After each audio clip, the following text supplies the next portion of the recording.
So here's the thing for me with elevated dressing, parties, dinners, etc. Into the tub. Oh, Alberta!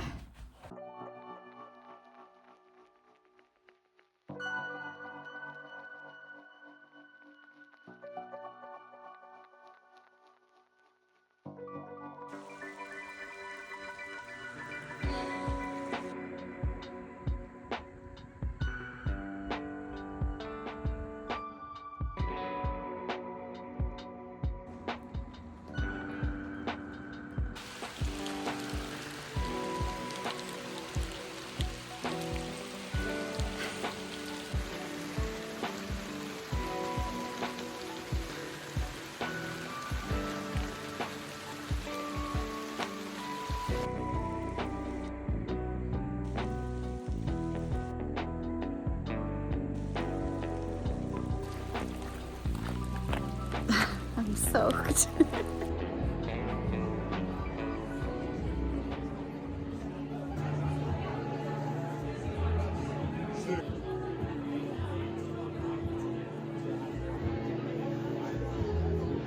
Hello, I'm reporting live from my bathroom, and I'm about to do some maintenance on some much loved knits.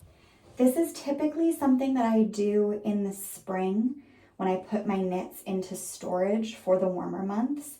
I usually like to do a thorough wash on all of them. I defuzz all of them. I repair whichever ones need repairing, just kind of do some general maintenance. That's always the vision, is to put everything away for storage in perfect condition, or as close to perfect as our mostly vintage clothes can get. However, that didn't quite happen this spring. And so I'm playing catch up a little bit with a few knits. I've got a couple of my husband's and one of mine today, and I'm gonna be doing them just in batches of 2 or 3 because that's really all I've got space on drying racks for, because these big thick wool sweaters, they do take days to dry, especially now that the weather's cooler. This knit needs to go into the bathtub to soak first because it's light colored, and I've put enough of the wool wash, the detergent, into this bath to wash all 3 of the sweaters.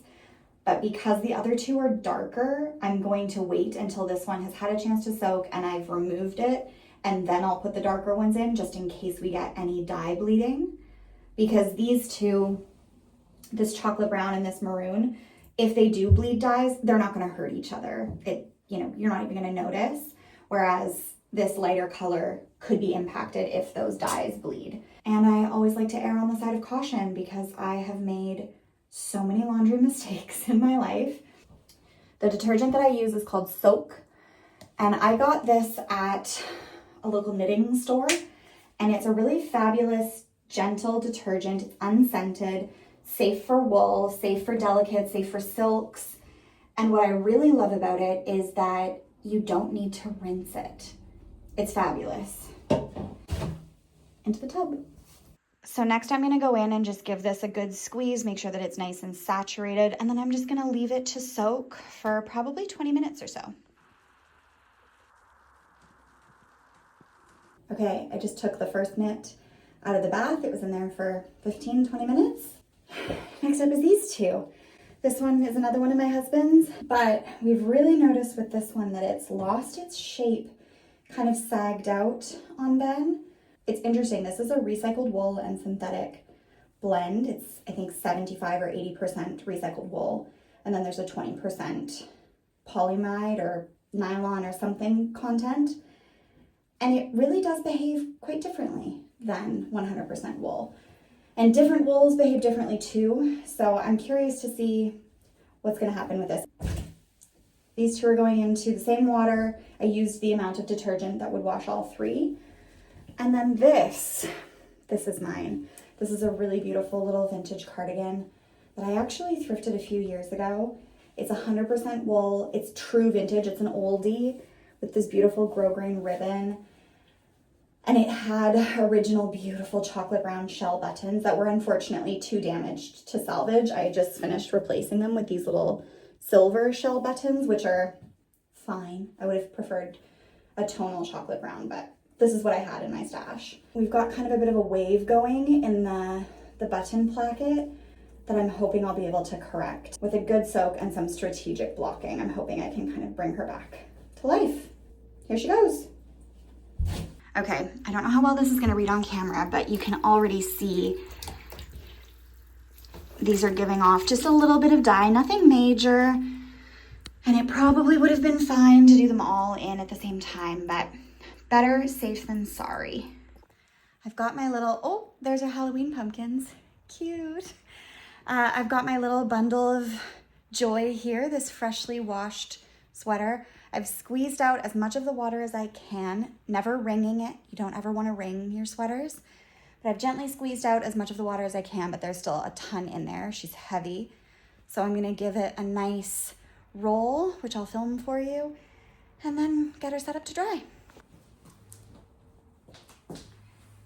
I'm just using kind of ratty house towels, and I'm gonna make a sweater sandwich before I roll it up and stomp on it.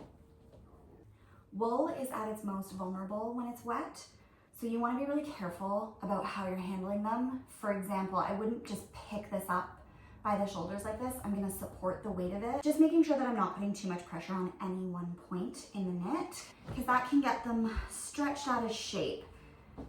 I'll grab by the hem and give it a little poof. Lay the sleeves out flat. This doesn't need to be super precious. This is just to remove any excess water. So just like that is fine. And then I'm gonna take my second towel. This is the one that I carried it from the bathroom in, so you can see it's already soaked up quite a lot of water. And then I'm just gonna roll it up and put my whole body weight on it. And it'll soak up as much of the excess water as possible. Oof. Once I'm done rolling it out, you can see the water coming through. So much. Wool is so incredible. And then once I'm done rolling it all up, oof, I'm gonna stomp on it too.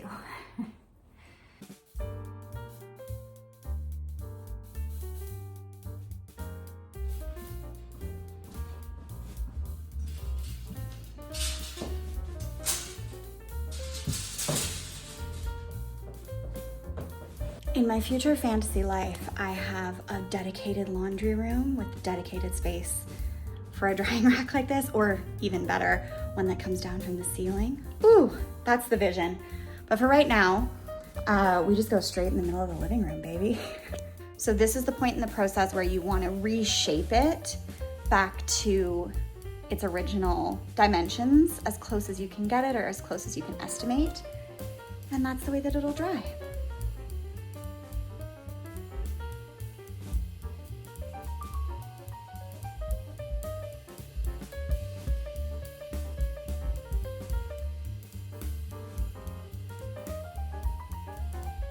There she is, all laid out safe and sound.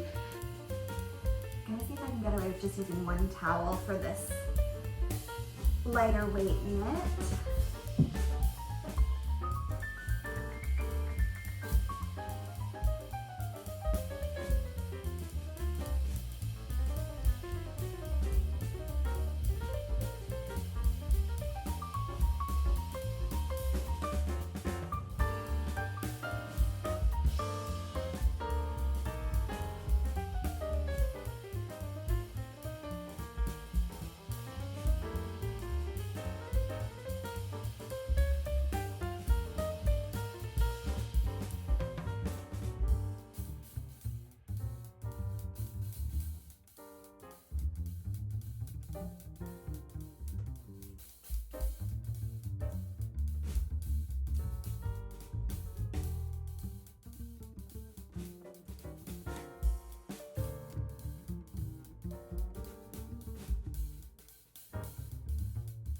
Working on this little cardigan now. First thing I'm gonna do is do up all the buttons. I've been really gentle and just giving it just a little gentle coaxing back into shape. And you know, it may be successful, it may not. I've had it go both ways with similar garments before, but there will be no harm done. So if it doesn't work, then we just try something else. If it even bothers me, it might not even bother me so much when it's worn. Okay, stop touching it, Alberta. There they are.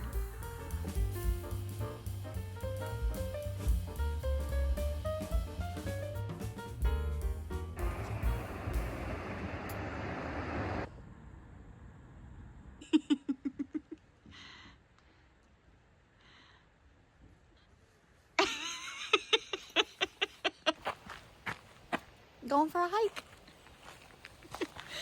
We're at the Souk Potholes, which is somewhere that we come all the time in the summer for swamming. But today we're gonna go out for a nice big walk and maybe some swamming. What do you think? Definitely swamming. Definitely swamming. Oh shit.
We're fueled up, we had lunch, we're gonna keep on crunching.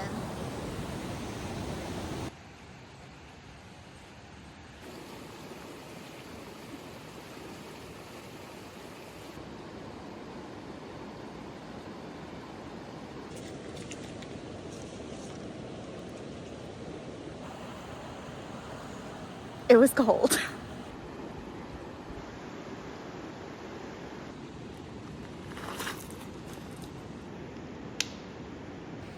We just stopped for a cheeky little skinny dip in the river, and now we're gonna get back on the trail and head back to the car.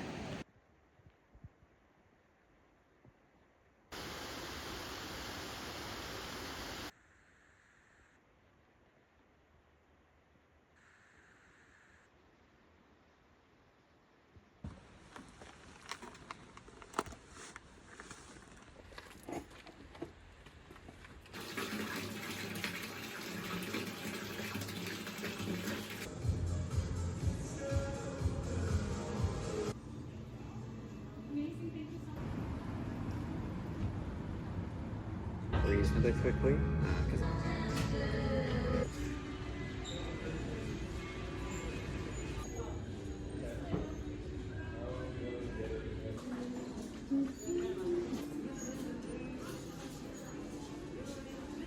Hello, my friends.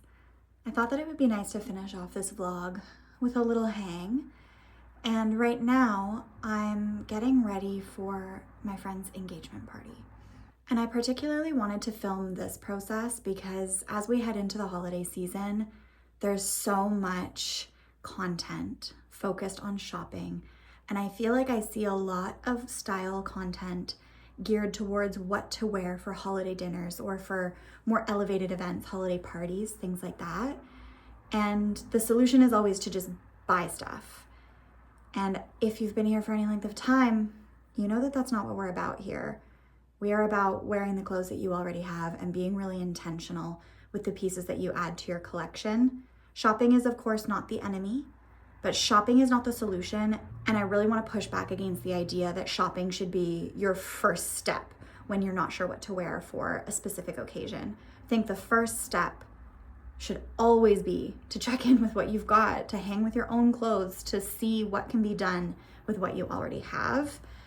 And then from there, you're able to be intentional about what you're bringing in. Maybe you've already got an outfit that you've worn before that you feel really good in, and it could just use some really special accessories to jazz it up and take it to a different place. I'm not sure, obviously, what your personal situation is, but for me, I know that I've got enough bits and bobs here and there that I can put something together for this event that I feel great in without needing to buy something. So that's what we're gonna do together. Absolute first things first though is I gotta go finish making my cup of tea. Cup of tea secured, tripod set up. Let's talk about holiday parties. So here's the thing for me with elevated dressing, parties, dinners, etc. For me in my life, and I think probably for a lot of you and your lives, the vibe is never that fancy. Do you know what I mean? I see these people on TikTok who have 4 black tie events to go to over the holiday season. It ain't me, babe. So of course this advice is not intended for every single person's holiday party. For some people, what I'm suggesting might not be appropriate in terms of the formality of the event. As always, take what is valuable to you and leave the rest. I'm not here to tell you how to do anything. I'm here to offer suggestions for ways that you can deepen your connection to your own personal style and your own taste, and hopefully build a more sustainable relationship with your wardrobe. That's the vibe. So for me in my casual life, I've got, for the holiday season, my husband's clinic's dinner. I've got my friend's engagement party tonight, which is not holiday themed, but just kind of happens to be around the same time. And I'm hoping to squeak in a holiday adjacent dinner with the girls. So when I think about what I want to wear to an elevated but still relaxed event, holiday or otherwise, this advice is, I think, relevant all year round, really. I want to make sure that my personal style is still represented, that I feel like myself, that I feel comfortable. I don't want to be buying things that are event specific. I only want to be purchasing things that I know will have relevance in my wardrobe beyond that specific event. Which brings me to this asymmetrical slouchy top. I'll insert a photo. This is a fast fashion purchase that I made for my brother-in-law's wedding this summer. And fast fashion is never the vision for me, but it was what worked best in this occasion. And I've since gotten a decent amount of wear out of this top. I wore it to the wedding. I've worn it twice for date nights. I wore it to a daytime event with friends, just with some casual cargo shorts. And now I want to wear it for this engagement party. This is already a piece that I feel like dresses up really easily because it's got this beautiful drape. It's neutral enough that it can take some jewelry. I could wear it with all kinds of different colors, textures, and silhouettes on the bottom to make it feel either more special, more elevated, or more casual, just depending on how I want to style it. For tonight, I want to style this in a way that still feels like it connects to my personal style. So I want it to feel relaxed. I want it to feel eclectic.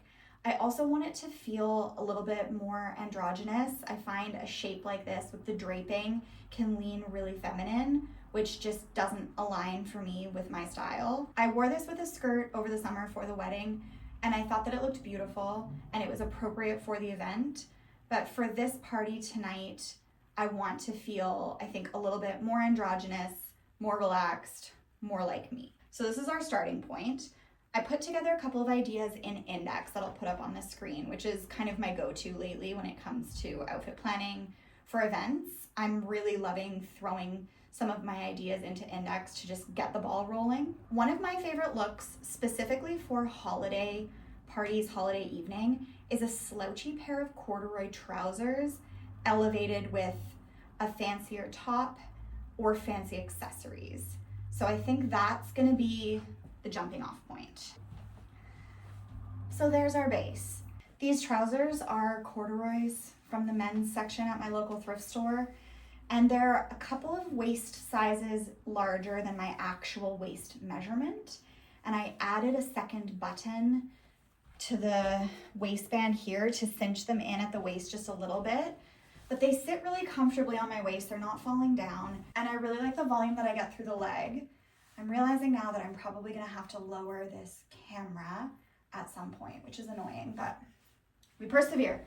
So the next step and what I firmly believe to be the most important step, especially when it comes to evening elevated event dressing, it's accessories. And I know not one of you is going to be surprised to hear me say that, because frankly, I never shut up about it. But truly, accessories can do so much for you. So the first thing that I want to do is add a belt. I think I already know which one. This is the belt that I had included in the Indyx outfit that I put together. It's this beautiful, simple black belt with this gorgeous chain link detail. This is by my friend's brand called Sonya Lee. She's based in Toronto and she makes the most delicious handbags. They're so beautiful. The quality is unmatched. And I actually think I'm going to carry one of her handbags this evening, my special occasion bag that I never really get a chance to break out. I find lately for special event bag, I've been reaching for either my button bag that I wore to my wedding, or for this beautiful little pleated black pouch that I recently rediscovered. I've had it for a long time, but I was using it for something else and it was just kind of in my closet. And then I pulled it out one day and thought, hang on a second. But I won't be carrying that tonight because I've loaned it to the bride to complete her look, which I helped her style. I'm really, really excited about it. I'm gonna ask her if she's comfy with me inserting some photos and videos. And if she is, you'll get a sneaky peek. Okay, see, now we're getting somewhere. We're cooking with this. I think next I want to talk about jewelry while the camera is still up higher, and then we'll talk about bag and shoes once I lower the camera. I think that's the smartest move. So I've got little sculptural silver hoops that I wear every day. I never take them out, but I think what I would like for this evening is something just a little bit more, and I've got a pair in mind. This is one of my very favorite styling tricks ever, is just to wear similar but subtly mismatched earrings. I think it's just so cool, so fun. I always love a little bit of asymmetry. I always love for there to be something unexpected in an outfit that kind of makes you look twice. And these are two separate sets of earrings. The one that I'm putting in right now, they're shaped like a ginkgo leaf. Ouchie, there it is. And I thrifted these years ago. I thrifted these for $1.50 back when you could still get sterling silver and gold at the thrift store for pennies. Those days are long gone, I fear, but I've had these forever and I wear them all the time. And then this pair was gifted to me by family friends back in high school, I think. I house sat for them and looked after their dogs while they were in Mexico, and they brought me back this beautiful pair of silver earrings. I'm also gonna put one of my everyday sculptural hoops in my second hole in this ear, but I need the mirror. Ear number one, ear number two. It's subtle, but I think it really works. And then seeing this now, I actually do think I'm gonna do my hair up. I don't think that I have the patience or the energy to try and go with the curls tonight. It's just not in the cards. I think I'd rather have it scraped back so that I don't have to think about it. So this is how things are sitting right now. I think we're really on to something. I'm gonna lower the camera, have maybe 3 to 7 sips of my tea, and then we're gonna do bag and shoes. I changed my mind about moving the camera. We're gonna talk about bags first. I really think that bags are one of the clearest ways to signal the shift between a casual daytime outfit and something more elevated or something for evening. It doesn't really matter what kind of evening bag it is, but I think in general, something either a clutch or something that's smaller, something that's a little bit more detailed, something that brings texture or visual interest into the mix is really valuable to have. Because this outfit that I'm wearing, I could grab a tote bag and a pair of sneakers and walk out the door and feel totally fine. But if I add the clutch and a pair of flats, it tells a totally different story. This is what I mean when I'm literally constantly banging on about accessories. They change the story. So my evening bag options for today are this beautiful black eelskin clutch.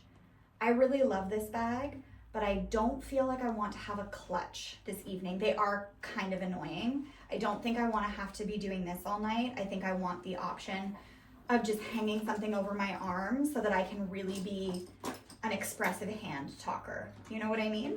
So then my other two options are my button bag, which I carried on my wedding day.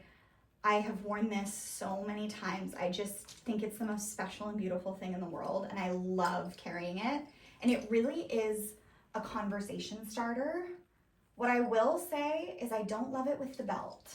Something I think about a lot when I'm styling outfits for myself and for clients is moving the visual interest in a through line from head to toe.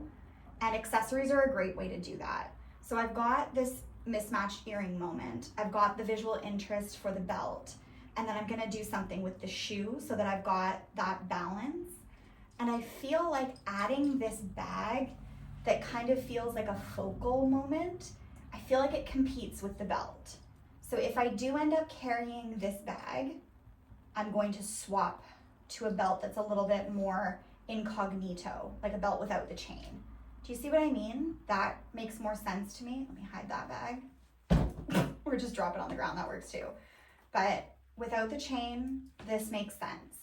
And I feel like there's interest at the top, there's interest in the middle, and then there will be interest at the ground because I'm gonna do an orange flat if I do this shoe. So there would be the 3 points of interest at the top, in the middle, and at the bottom. But if this is my middle point of interest, it feels like it competes. That feels like too much to me because one of my style keywords and one of my guiding principles is simplicity. That's too much for me for one outfit. Whereas this bag doesn't compete with the belt because they're cohesive in color story. They're both black. They're both interesting. It's not that this bag doesn't bring visual interest, but it doesn't compete. And that's really just a personal preference. And that's something that I think you really just have to train your eye to learn for you and your taste and your wardrobe. There's no hard and fast rule of which colors or which items or which things go together. I mean, none that I subscribe to anyways, but there are preferences that will emerge for you and there will be a through line that you're able to see when you spend the time to hang out with your wardrobe. I also really love this option. This bag is so stunning. It's, like I said, by Sonya Lee. This style has long since been discontinued. It's no longer available, but I just treasure this bag. I think I got it in 2018 maybe. It's been years and it still feels relevant. It still feels cool. You can see these little knobs on the side. There's a longer strap that attaches to it so you can wear it crossbody, but I really prefer it just held by the top handle. I think it just adds just the perfect amount of interest. It's a really cool shape. It's a really beautiful texture, but it's subtle. And like I said, it doesn't compete with the belt. Let's talk about shoes. I've got 2 different pairs of shoes in mind. The first are these orange scrunchy glove flats. These are Ancient from Everlane. And then the second is this beautiful little pair of embroidered slippers that I thrifted. So one direction would be the button bag, a different belt, and the orange flats. Another option would be this belt, this chain belt, the orange flat, and the black bag, or this belt, the black bag, and the embroidered flats. So I think I'm gonna try that one first, and we'll just see, and I'll move the camera down so you can see the whole outfit. Okay, that's as good as it's gonna get, I fear. But this is option number 1. What I like about it is I feel like the visual interest really flows through the whole outfit. It's one continuous line of interest. Your eye has things to focus on and also places to rest. It doesn't feel too busy. I really quite like this. I think the shoe looks really lovely. I'm desperate for you to be able to see that. You probably can't see a damn thing, but I really love the little peak that I get at the top of my foot between the hem of the pant and the top of the shoe. I think it's just really lovely. These feel unexpected and kind of fun, the embroidery, but they also feel a little bit disconnected from the rest of the outfit. I'm curious to see if I might prefer the orange. I think I like that too. I like that little bit of pop with the orange. It's a subtle pop of color, but it's still kind of fun. Okay, I've just swapped for a different belt. This one is black as well. It's still interesting. It's still got this beautiful texture for a little bit of detail, but it's subtle and it doesn't call as much attention. You can immediately see the difference, I'm sure. And that would be that option. And I would do the orange flat. Oh, that is really nice. I do like the pop of lightness. And I also love, just as a hopeless romantic, I love the idea of wearing something from my wedding to my friend's engagement party. I feel like that's a nice little romantic touch. You know what I mean? That feels a little bit kind of sweet to me. Oh no. Oh dear. I fear that I like both options a lot. Shit. Oh, Alberta. I am fully, completely torn. Shit. Okay, that's okay. What a gift to have so many options. The good news is that I have some really fun options and ideas for what to wear tonight. The less good news is that I have 3 and I can't decide which one. But it's okay, truly. I don't have to actually get ready for this party for several hours still. But while the light is, I'm not gonna say good, but at least present, and while these ideas were top of mind for me, I just wanted to hang out with you, and it felt like a nice way to close out the vlog. I think it's so important to push back against the idea that the only way to engage with or explore your personal style is through shopping.